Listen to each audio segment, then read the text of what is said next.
y este sport.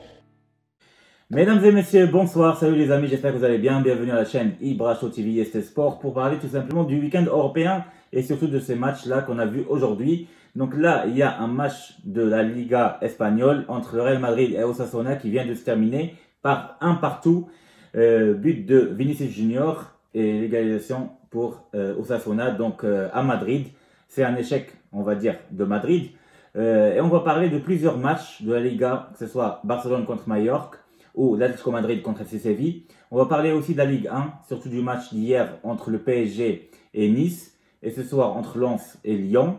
On va parler de la Serie A. Il y avait pas mal de matchs qui étaient intéressants, comme le Napoli contre Torino ou l'AC Milan contre Empoli et la Roma avec l'Inter Milan, surtout à Milan. On va parler de l'APL et on va parler de la Bundesliga. On va parler des 5 top championnats en Europe, tout simplement. En attendant la Ligue des Champions qui va arriver bientôt ce mardi et mercredi prochain. Voilà, donc on va commencer par débriefer le match là qui vient de se terminer en Ligue espagnole entre Madrid et Osasuna. Malheureusement, Madrid a pas gagné ce match-là, et ce qui a fait que maintenant ils sont à égalité de points avec Barcelone, 19 points en tête du classement de la Liga espagnole. Madrid était tout seul leader du championnat, mais maintenant c'est plus le cas parce qu'ils ont perdu 2 points et malheureusement c'était chez eux. Et si on peut débriefer ce match-là, franchement ce match-là n'était pas un grand match, c'était pas grandiose, on va dire, c'était un match un peu fade et on voyait que le rythme n'était pas très élevé. Dû tout simplement, je pense, à cause du fait que les joueurs ils sont revenus de la trêve internationale et qu'ils n'étaient pas tous à 100%. Et il y avait quelques absences aussi par rapport au fait, par exemple, tout simplement au gardien de but, il n'y avait pas Courtois, il n'y avait pas Modric aussi. Tout d'abord, je vous donne tout simplement justement la composition du Real Madrid, l'équipe avec laquelle elle a joué aujourd'hui, Ancelotti. C'est que en gardien de but, il y avait André Lunin, l'Ukrainien. En défense centrale, il y avait Alaba avec Rudiger. À droite, il y avait Carvajal et à gauche, il y avait le Français Mendy. Au milieu de terrain, il y avait Kroos avec Tchouaméni et Ceballos, et devant il y avait Benzema avec Vinicius Junior et Rodrigo. Donc c'est une équipe classique avec un système de 4-3-3 classique, et si on voit bien la première mi-temps, c'est vraiment la défense de Madrid était pas mal avec des joueurs qui sont bien, l'attaque c'était pas mal avec un Benzema qui est moins bien que d'habitude, mais c'est pas mal avec ce que fait le travail de Rodrigo et de Vinicius. Mais les milieux de terrain, par contre, on pensait qu'il n'y avait pas de milieu de terrain à Madrid. Et Osasuna arrivait à faire des contre-attaques rapides et aller tout simplement vers l'attaque d'une manière très facile. Et d'ailleurs, il y avait Absamad Zelzouli qui a joué aujourd'hui à Osasuna. Il a très très bien joué, ça va. Il a pas mal provoqué. Il aurait pu marquer quelques fois, mais il est sorti. D'ailleurs, il a été sorti et remplacé à la 70e minute. Pour un premier match où il a été titulaire, franchement, c'est pas mal pour Abdessamad Zelzouli qui était tout simplement, on va dire, loué ou prêté par Barcelone. Donc, pour moi, Madrid, une première mi-temps, c'était franchement pas génial. Et en deuxième mi-temps, quand Ancelotti a vu que le milieu de terrain n'était pas très bon, il a justement fait des changements. Il a fait rentrer Camavinga et il a fait rentrer Valverde à la place de Ceballos. Et donc là, on commençait à avoir un milieu de terrain qui est plus équilibré. Et à un moment donné, ils commençaient à pousser, les Madrilènes, ils ont commencé à pousser, mais ils n'ont pas réussi à marquer. Ils ont obtenu un penalty, grâce à Benzema, il a obtenu le penalty, mais ce dernier-là, il a raté ce penalty-là. Et c'est le tir qu'il a fait, c'est pas digne d'un prochain ballon d'or. Normalement, il y a le ballon d'or le 17 octobre. Normalement, c'est lui qui va le gagner, mais là, malheureusement, il rate ce penalty-là. On sait très bien que Benzema, il revient de blessure. Il n'avait pas joué presque pendant un mois et quelques. Donc, est-ce que c'est ça qui a gêné, le fait qu'il n'était pas très bien concentré? Et à un moment donné, Ancelotti il a fait rentrer aussi Asensio à la place de Kroos. Il a fait rentrer Militao à la place du défenseur Rudiger, je pense. Et à la place de Carvajal, il a fait rentrer à la fin Mariano Diaz parce que il restait même pas 5 minutes ou 10 minutes. Il voulait faire tout, tenter le tout pour essayer de gagner ce match-là, mais ce n'était pas le cas. Donc malheureusement, Madrid perd 2 points, donc ils ont fait match nul un partout. Et pour moi, c'est un match qui était un peu fade qui ne mérite même pas la moyenne, 12 sur 10 pour moi. Un partout, c'est logique. Osasuna a fait un très beau match, donc c'était logique. Donc hier, ce qu'il faut savoir, c'est que Barcelone a gagné contre Mallorca, à Mallorca 1-0 grâce à un but splendide de Lewandowski, parce qu'il est parti sur son pied gauche et après, avec un tir crochet, il met la balle bien avec une belle frappe de pied droit. Franchement, c'était un très très beau but hier de Lewandowski encore. Il a marqué son 9e but en seulement 7 journées. C'est grandiose. C'est lui le meilleur buteur de la Liga espagnole. Et donc maintenant, Barcelone a 19 points comme le Real Madrid. Et donc la Liga a bien été relancée.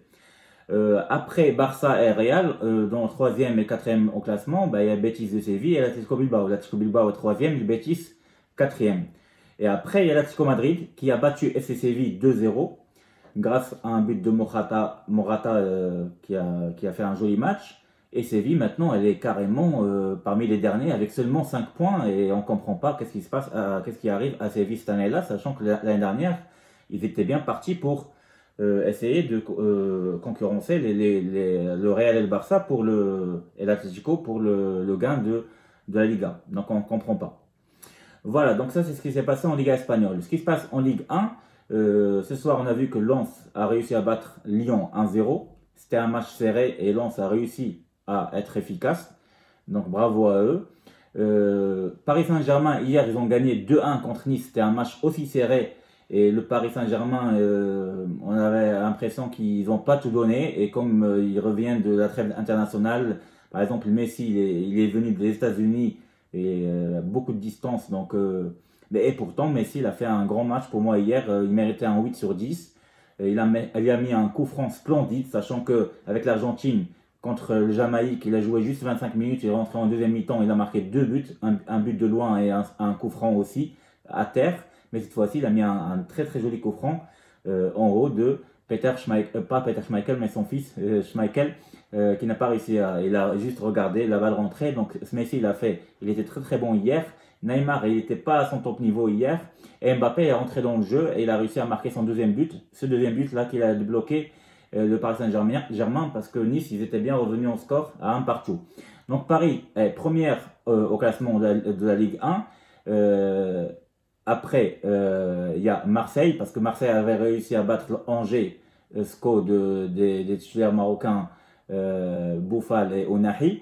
Et Marseille donc, est deuxième du classement de la Ligue 1, tout simplement, avec 23 points, alors que Paris a 25 points. Voilà, ça c'est ce qui s'est passé en Ligue 1. En PL, en Angleterre, aujourd'hui, il y avait un grand match, un grand derby entre Manchester United et Manchester City. Et Manchester City a réussi à battre le Manchester United 6-3, sachant que Cristiano Ronaldo n'a pas joué ce match-là, on n'a pas compris pourquoi. 6-3, et oui, 6-3, avec 2 hat-trick, un triplé de Haaland et un triplé de Foden. Malheureusement, Mahrez n'a pas joué dans ce match-là, et Cristiano Ronaldo n'a pas joué non plus. Donc, pour la beauté du football, ils n'ont pas joué, mais quand même, c'était un grand match, c'était vraiment un match de folie, avec beaucoup de buts. Et Haaland, il a pris une note de 10 sur 10, dans l'équipe, tout simplement, le journal de l'équipe. Haaland, franchement, il est extraordinaire, ce mec-là. Il a marqué 14 buts. Et oui, 14 buts en seulement 9 matchs en PL. C'est lui le meilleur buteur dans le top européen en ce moment. Il n'y a que Lewandowski qui peut s'approcher parce qu'il a marqué 9 buts en 7 matchs. C'est-à-dire en 9 matchs, il peut marquer aussi 12 ou 13, mais 14 c'est beaucoup. Haaland, franchement, c'est une machine. Il n'y a rien à dire pour moi. Il peut être un ballon d'or, prochain ballon d'or l'année prochaine. Voilà, donc ça c'est l'APL. Donc il y avait surtout ce match-là qui était très intéressant entre Manchester City et Manchester United. Chelsea qui a réussi à gagner 2-1 de justesse contre Crystal Palace. Ça permet à Chelsea de se relancer dans le classement de l'APL. Liverpool a été tenu en échec chez elle contre Brighton 3 partout. Et ça c'était un mauvais résultat pour Liverpool tout simplement. Voilà, donc c'était ça les matchs les plus importants dans l'APL. En Serie A, donc comme je vous ai dit, Milan AC a battu Empoli 3-1 et Napoli a réussi à battre Torino 3-1. Et l'Inter Milan a perdu à Milan contre l'AS Rome 2-1. Ce qui a fait maintenant, c'est que Napoli est première du classement de la Serie A. Voilà, à égalité de points, 20 points avec l'Atalanta de Bergame qui a gagné aussi ce soir-là 1-0. Donc, et après, avec 17 points, on trouve la Lazio de Rome et le Milan AC. Voilà, donc ça c'est la Serie A. Et en Bundesliga, ben, on a bien vu que le Bayern Munich a gagné facilement hier. Voilà, donc le Bayern commence à se rapprocher du classement de la première place, mais cette année-là, bon, rien n'est fait, vu que le Dortmund a perdu, que bon, de toute façon, il n'y a rien qui est fait en Bundesliga cette année-là. Ce qui concerne le Botola marocain, le Raja a fait un partout, non pardon, a fait un match nul 0-0 contre Shabab Mohammedia, ce qui donne pas la joie pour les fans du Raja, parce que le Raja en 4 matchs a fait 3 matchs nuls et une défaite, donc le Raja a seulement 3 points. C'est vraiment pas bien. SFI a gagné 1-0 contre Tanger et le Jesh Meleki a gagné a gagné 4-1, ce qui fait que le Jesh est première du classement du Maroc. Et le Wydad en ce moment qui est en train de battre Berkane 1-0, donc le Wydad elle est aussi première avec 10 points. C'est-à-dire que le Raja maintenant elle est vraiment loin et on ne comprend pas avec Badraoui avec tous ce qu'il a fait, le fait qu'il a fait partir Metouali, il a fait partir Hamid Haddad au Wydad, on n'a rien compris. Donc bref, c'est nullissime ce qui se passe avec le Raja de Casablanca en ce moment. Voilà, mais bravo pour le Wydad, bravo pour le Jesh Meleki, bravo pour Asfi et pour Hassanis Agadir aussi. Donc voilà, donc je vous ai débriefé, je vous ai tout donné les championnats européens, ce qui s'est passé ce week-end-là, et le championnat du Maroc. Donc à bientôt. Donc pour la Ligue des Champions, on va faire un live bientôt, surtout quand il y aura des bons matchs comme Chelsea-Milan ou Paris Saint-Germain-Benfica. Donc je vous dis à très bientôt les amis, merci de m'avoir regardé encore une fois, n'hésitez pas de liker et de partager. Je vous dis à bientôt, au revoir, ciao ciao.